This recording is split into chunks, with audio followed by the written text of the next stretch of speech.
Assalamualaikum warahmatullahi wabarakatuh. Selamat siang, salam sejahtera. Kita perlu mengucapkan puji syukur kehadirat Tuhan Yang Maha Esa, karena pada hari ini kita bisa bertemu di Koperasi Usaha Kampung Berkah. Tentunya ini semua karena adalah ridho dari Allah Subhanahu wa Ta'ala. Bapak Ibu anggota Koperasi Usaha Kampung Berkah, nama saya Sumaryono. Anggota tim saya ada Pak Budi Pratono ada di belakang. Pada hari ini saya dari Fakultas Ekonomi dan Bisnis Universitas Wijaya Kusuma Surabaya mengadakan pengabdian masyarakat, yang mana pengabdian masyarakat kali ini yaitu di Koperasi Usaha Kampung Berkah, yang mana koperasi ini dari keterangan manajemen koperasi anggotanya adalah para UMKM, termasuk Bapak Ibu yang hadir di sini ini adalah UMKM yang menjadi anggota Koperasi Usaha Kampung Berkah. Sebelum saya melanjutkan apa yang perlu saya jelaskan bahwa Universitas Wijaya Kusuma ini di samping mempunyai Fakultas Ekonomi dan Bisnis, ada fakultas-fakultas yang lain, diantaranya Fakultas Kedokteran Hewan, Fakultas Hukum, Fakultas Sosial dan Politik, Fakultas Ilmu Bahasa, dan Fakultas Teknik. Nah, semua yang fakultas yang ada di Universitas Kusuma ini melaksanakan tridharma perguruan tinggi. Salah satu tridharma perguruan tinggi, Bapak Ibu, yaitu melaksanakan pengabdian masyarakat seperti yang saya laksanakan pada siang hari ini. Bapak Ibu anggota Koperasi Kampung Berkah yang saya hormati,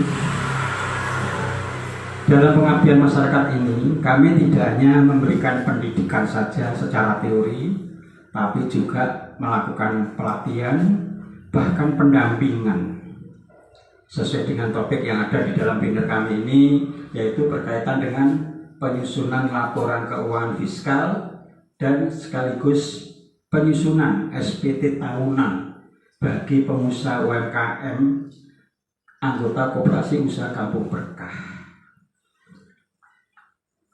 Bapak Ibu yang saya hormati, perlu kita ketahui kenapa saya harus mengambil topik semacam ini, karena ini adalah hasil musyawarah dengan pengurus koperasi, yang mana anggota Koperasi Kampung Berkah yang anggotanya itu adalah para pengusaha UMKM itu perlu diberi pemahaman, pengertian berkaitan dengan laporan keuangan fiskal.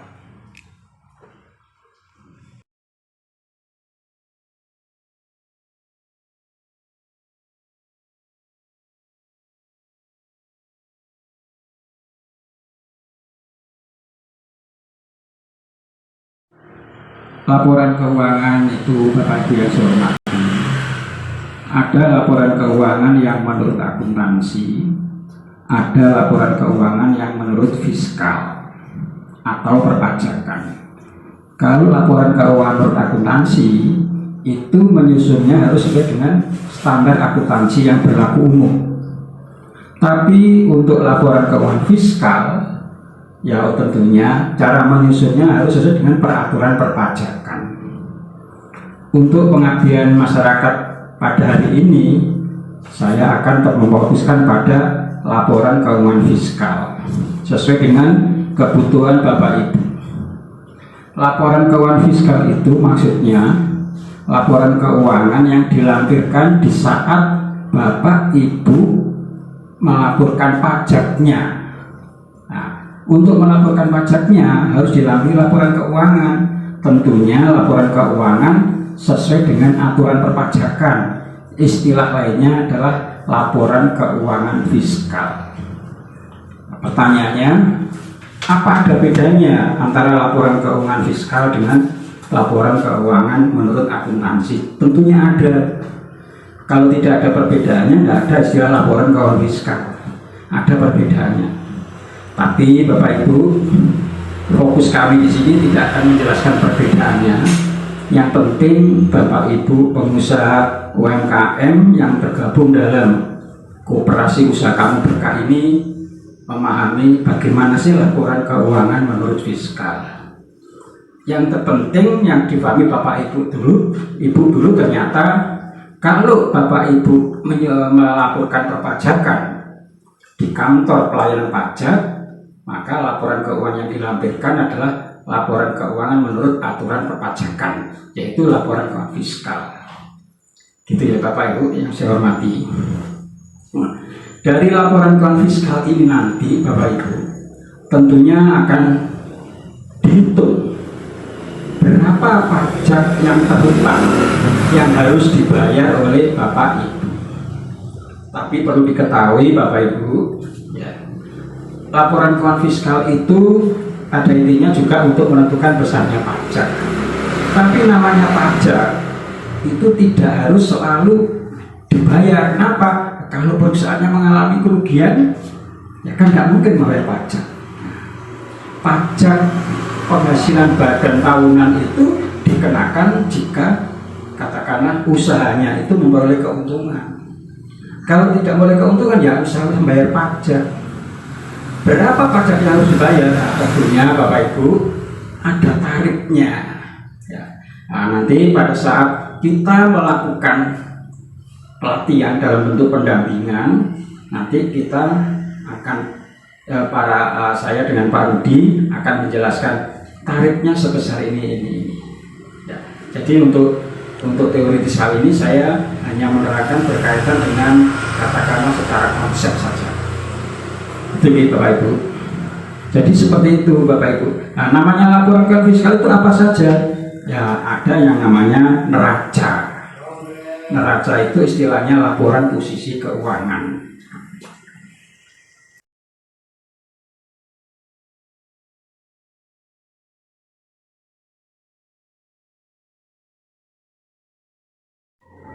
Laporan keuangan tadi ya, diantaranya adalah neraca, istilahnya laporan posisi keuangan.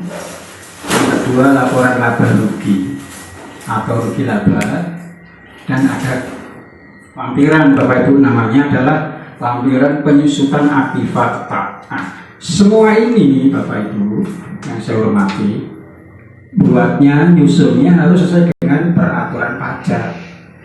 Bagaimana Pak kalau tidak sesuai dengan peraturan pajak? Ya tentunya ditolak atau ya tidak diterima oleh kantor pelayanan pajak. Ada revisi tentunya karena sudah ada aturannya gitu. Nah, kalau Bapak Ibu sudah menyusun laporan keuangan pajak, baru Bapak Ibu bisa mengisi namanya surat tahunan, istilahnya SPT tahunan. Nah, SPT tahunan ini nanti digunakan untuk katakanlah melaporkan pajaknya Bapak Ibu. Nah, SPT tahunan ini nanti harus dilampiri dengan laporan keuangan perpajakan tadi yang terdiri dari neraca, laporan laba rugi, dan penyusutan aktiva tetap yang dimiliki oleh perusahaan, oleh usaha Bapak Ibu. Jadi lampirannya itu.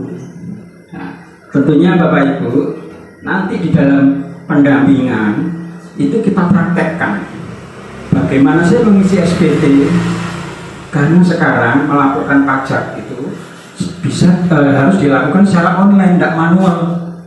Jadi kita buka aplikasi pajak, kemudian kita pilih yang berkaitan dengan SPT itu kita isi, setelah itu kita upload. Nah, tentunya Bapak Ibu sebelum mengupload SPT dan lampiran-lampirannya, ya pajak yang kita hitung harus dibayar dulu. Dibayar dulu bisa di bank, di kantor pos itu. Ya, kalau sudah bayar, bukti bayar itu nanti juga kita lampirkan. Karena di situ ada NTPN-nya dan lain sebagainya. Gitu Bapak Ibu. Nah, jadi Bapak Ibu itu yang saya sampaikan pada istilahnya pendidikan berkaitan dengan teori konsep penyusunan laporan keuangan. Nah, selanjutnya kita mulai besok kita melakukan pelatihan, dan di dalam pelatihan itu tentunya kita akan pendampingan. Itu dari saya, Bapak Ibu. Nanti habis ini bisa kita tanya jawab, konsultasi dan lain sebagainya. Demikian dari saya. Wassalamualaikum warahmatullahi wabarakatuh.